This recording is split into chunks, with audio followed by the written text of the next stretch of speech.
Hello everyone, Marwan Hussein is here and welcome back to this video.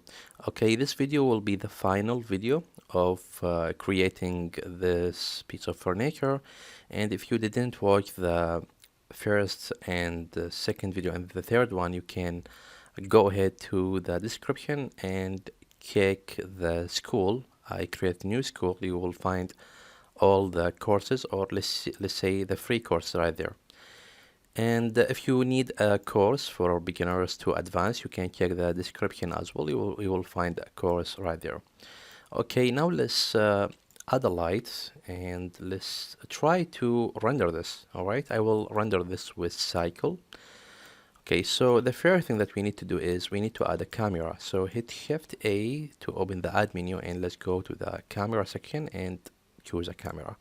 Now the camera underneath the ground, and I need to move it and put it in some place. But there is a very nice way I always use. I can pick a view. For example, I need to look at this design from this angle, from here, and I need to bring the camera right here in this position. So you can snap the camera to the view if you hit Ctrl, Alt, and 0.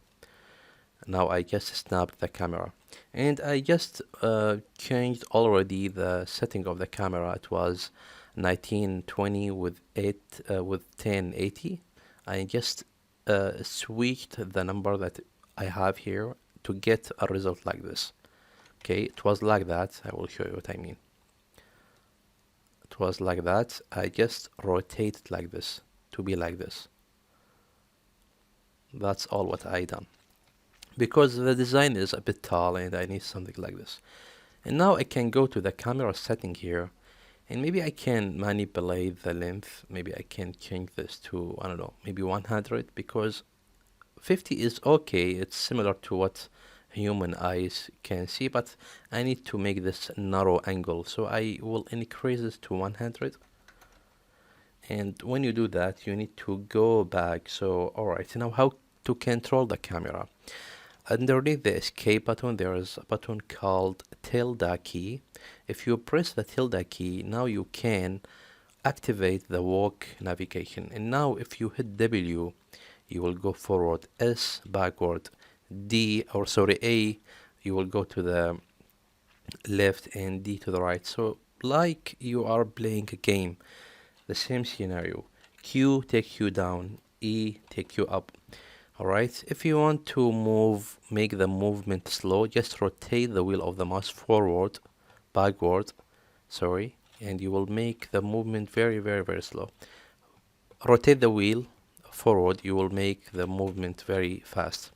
So this is a very nice way to control the camera. But for any reason, if that doesn't happen for you, what you can do is you can you can select the frame of the camera and then go to view and go to navigation and choose walk navigation. Okay, and you will get the same results. This is another way. But if you want to use tilde key, I think that's easier for you. You can make some change in the setting. So go to edit and then preferences and go to the maybe key map, I think. Yeah, in the key map here we have an option is called pie menu on a drag. Alright, so now if you hit the tilde key, you almost will end it with the pie menu. Alright, I just gonna show you. When you hit the tilde key, you should see something like this. But for me, if I hit the tilde key, I can activate the walk navigation. But for you, you will see the pie menu. Alright, if you want to make your settings similar to mine, you can go to the preferences and activate pie menu on a drag. That's mean the pie menu will be activated just when you move the mouse. That's all. When you do that, go to the burger icon and hit save preferences, and that's it. So now if I hit tilde key to access the pie menu, I need to press it and then move the mouse just a little bit, and I will see the pie menu. That's something very nice. I always do. So let's hit tilde key and move the camera just a little bit. Alright, maybe I can rotate the wheel of the mouse back just a little bit. so I can make the movement very, very slow. So, okay, something like this maybe, I don't know. Just need to frame it. Alright, yeah, I like this result, it's very nice. Okay, now let's check is everything is okay. Alright, everything is nice. So if I check the image right here, I can see that I have a source of light coming from here. So I need to add a source of light like this. Okay, to do this, maybe I can use an area light or whatever light. So let's go to the light section and choose, let's start with the point light. Alright, so now we got a point light. I will move it right here and move it up. And maybe I can change the light to maybe spotlight. Alright, maybe area. Yeah, let's choose area. And I need to rotate this. You can grab this ball and move it towards the design, and that will work as well if you like. And maybe I can go to the size and make this a little bit big, or you can scale this to the Z, hit S to the Z and scale it just a little bit and move it. I will split this window to 2 and I will hit 0 to look at the scene from the camera like this. Alright, and from here I can control what I need to control. So let's put the light right here maybe, and let's go to the setting and switch this to cycle, from Eevee to cycle. And maybe, yeah, you can leave everything as is, there is no problem. Now you can hit Z and go to render just to see the result. Alright, now I can see that I have some lighting right here. Alright, now maybe I can make the light a little bit strong, so I will go to the setting of light after you select it, and here in the power maybe I can increase this to maybe 50 watts. So his and go to render and let's see what we got so far. Alright, now we have some lighting. That's very cool. Okay, now what's the next step? I think I can use HDR Image to illuminate the scene and get better lighting with the help of this light. So I will go and switch the mode from object material to the world material. And now I got this. After that, I will add HDR Image. This image, I will use it to illuminate the scene, give the scene lighting. And this kind of image is called HDRI, mean High Dynamic Range Imaging. You can find this kind of image in a website called polyhaven.com. You will find a free HDRI images, free models, free textures. You can download whatever thing you need from there. I downloaded this HDRI image from there and I will use it. So I will hit click, drag and put this right here. Alright. And there we go. Now we have this. Alright, now I got the image right here, but I can't use this node. Okay, this node is not working.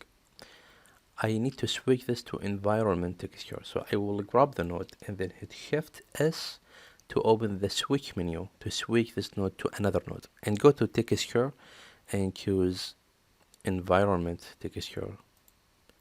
And now we have environment texture.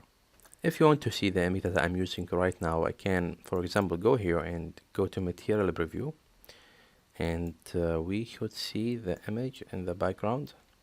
Or let's go to the render. Let's see what we will got. Yeah, now I can see the image. I will switch this to Eevee to make this fast.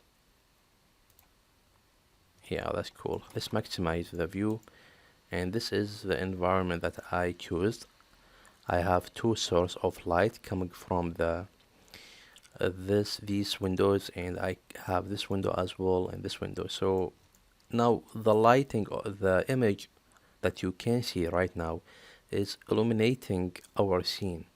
As you can see, I have lighting. The lighting that you see right now is coming from this image. Okay, so this is the why behind behind using this image. Let's go back and let's switch this to cycle, and let's go to solid view, and now I need to see the result right here on this image, and on this view. Hit Z and go to render, and let's see what we got so far. So now we have nice lighting here. I just paused the render because I need to add a material to the background. I can leave it white if I like, but for me, I think I can give it a green material. I think this will make the result more beautiful. Okay, so I will select the background, I mean the ground, this ground, and go back to material mode or object mode here. And we didn't give it any material, so I will hit new to create a new material. And for the base color, I can pick the same color that we have here. Now I will hit Z to go to render just to see the result. And now we got a green color. Roughness, we don't need any roughness, so I will take the roughness up. I mean, I need it to be so much rough. I don't need any glossy result. So push the roughness, make it high, something maybe 0.9, something like this. And I need the background to be a little bit dark, and I need transition between the dark area and the bright area. So in this case, let's search for gradient texture, and let's put this right here. So now if okay, let's see what this will do. I will go to solid here and I will render this, and I will hit Z. Sorry, maybe we can use material preview. I will hit Control Shift on this just to see the result. So now as you see, the gradient texture can give you a dark value and a white value and some transition between those two. Okay, so I need to do that, but I need the dark value comes from the top area down like this. All right. Okay, in this case, how can I turn that? I will go to search and search for coordinate, C-O-R-O-R, yeah, coordinate, texture coordinate. And let's put this right here, and let's plug the normal. Okay, I need to use the normal just to tell Blender that I need to use the Z normal. We have Z normal and Y normal and X normal. Okay, but how can I tell Blender that I need to do this? I need to search for XYZ, separate XYZ, and put this right here.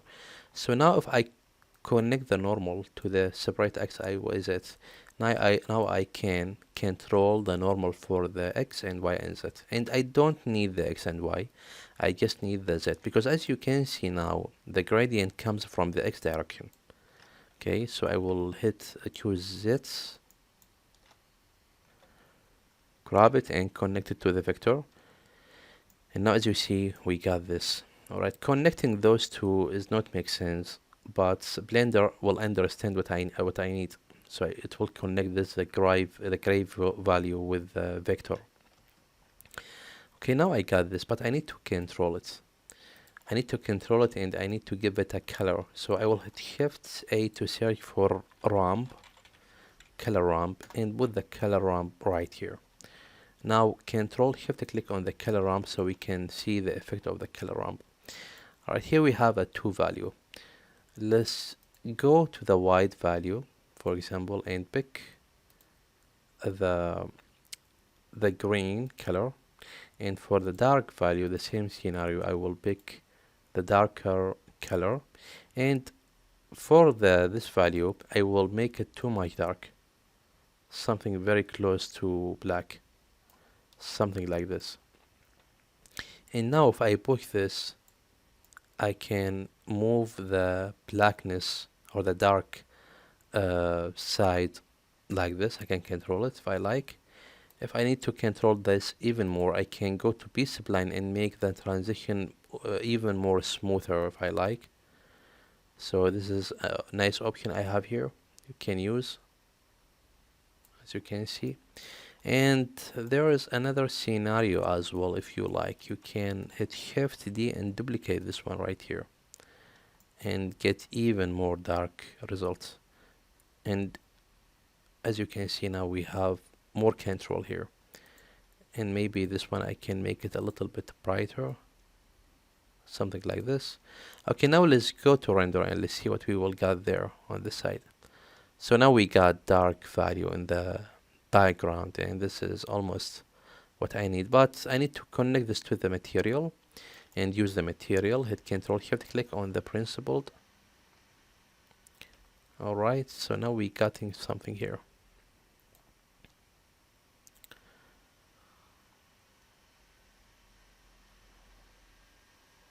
Alright, that's very cool.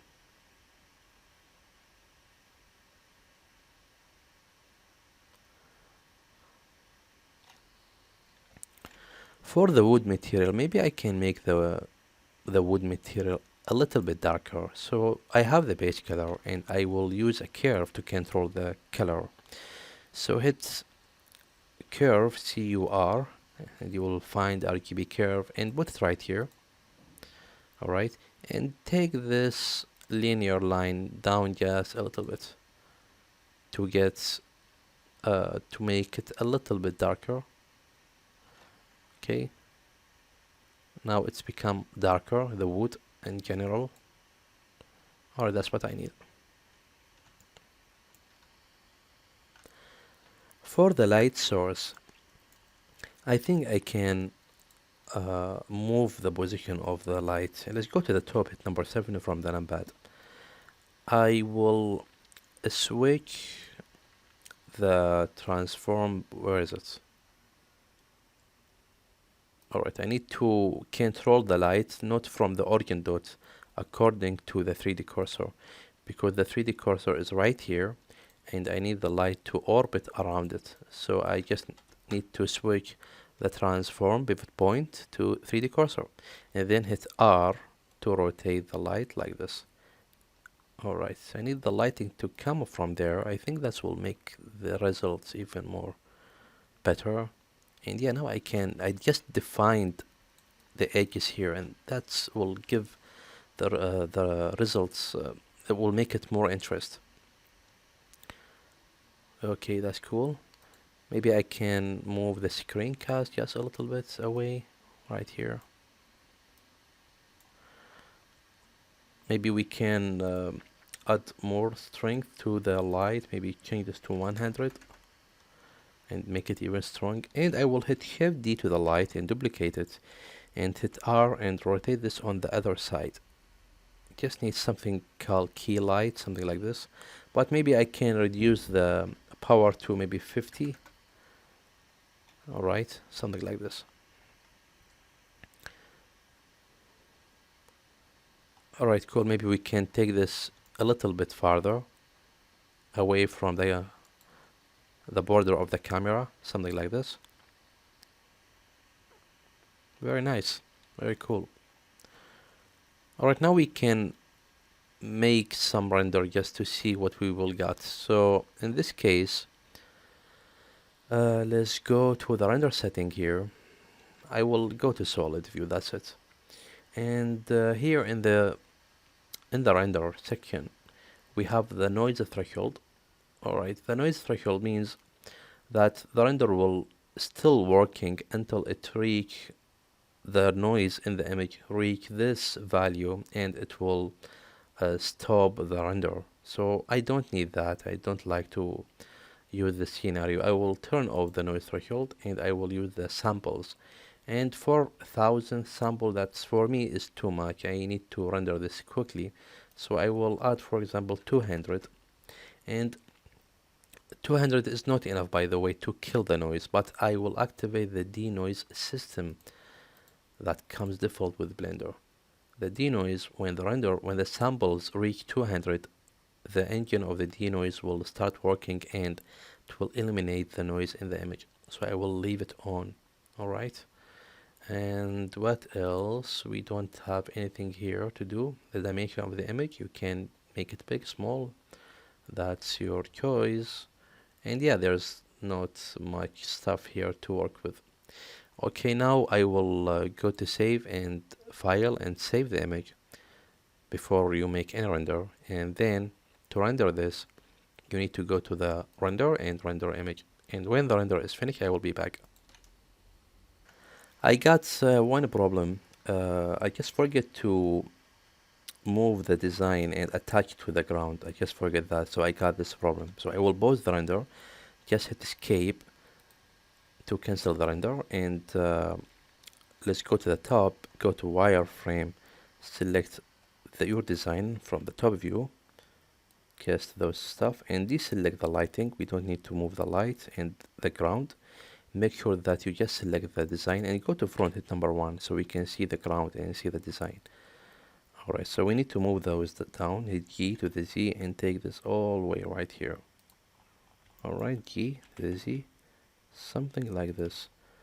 Now let's see in the perspective what we got. Is everything is okay? Yeah, that's cool. That's very nice. Now I can render this again. So go to render and render image. Okay, now the render is done, and we got very beautiful result. I will hit number 4 or number 1 from the numpad just to zoom this to 100.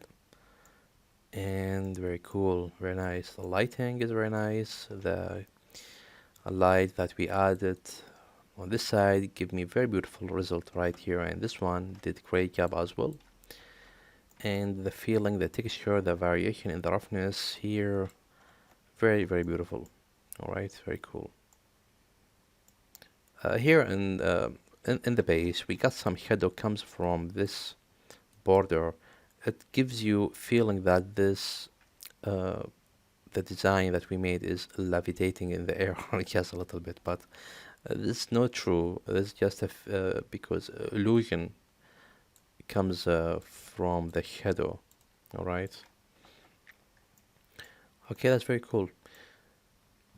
Let's exit from the image and let's merge those together. Put the mouse right here, right click, join area, and join this to this one, and go to the editor, switch this to image editor, and go to the final or render result to open the result right here, and merge this one, right click, join area like this, and switch this to compositor.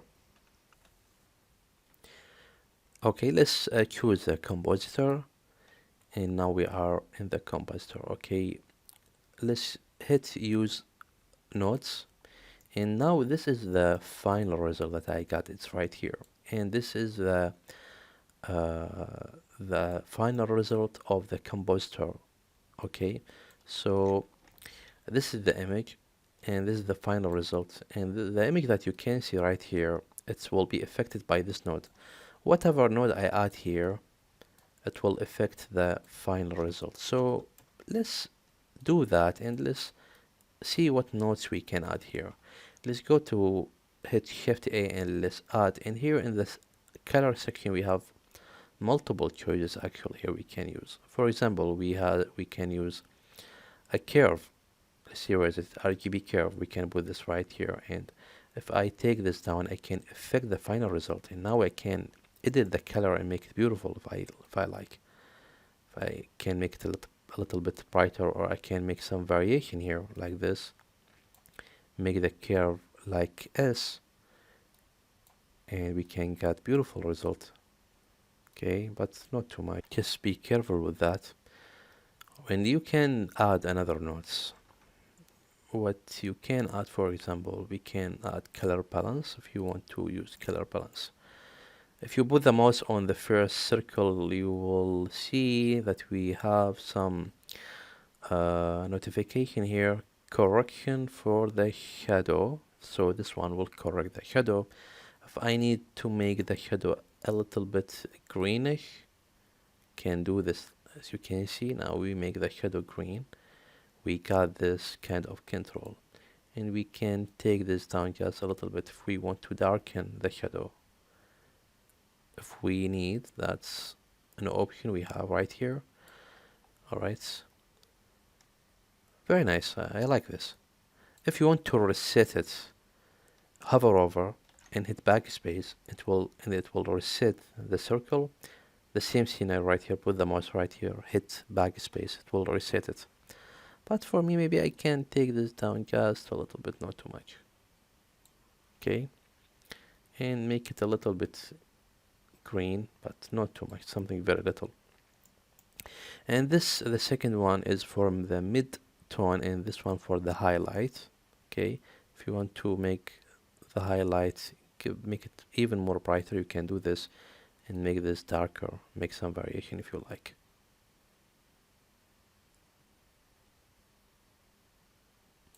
Something like this. You can hold shift if you want to move this slowly. Okay, very nice. I got very nice result with those here. Cool. You can add sharpen if you like.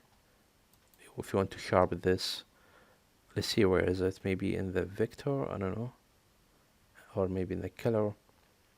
So we're in the filter section. Yeah, I think in the filter section we have filters. Plug this right here, and one of these choices here is sharpen. If you want to sharpen the result, but that's too much. Okay, the factor, change the factor to 0.1 maybe, and now we make this a little bit sharp. So now if I hit M to mute it and unmute it, so we have before and after. You can see, I think, the difference. If I zoom in, okay, activate it, deactivate it, we have some difference here, and that's very beautiful. If you think that's too much strong, you can add 0.05 for example and make it half of 0.01, 0.01, yeah, sorry, 0.1. all right, half of the amount. Cool, very nice, very beautiful. We got nice transition here, nice dark background, and it is amazing. So this is how to create furniture. Now you can put it in 3D uh, models websites to sell it if you like, and very cool. Yeah, that's how to create this piece of furniture. I hope you enjoy it. If you need if you want to learn Blender more, you can check my website. In the description I will add a link there, leads you to my website, and you can check the course right there. Alright, see you in future courses. Goodbye.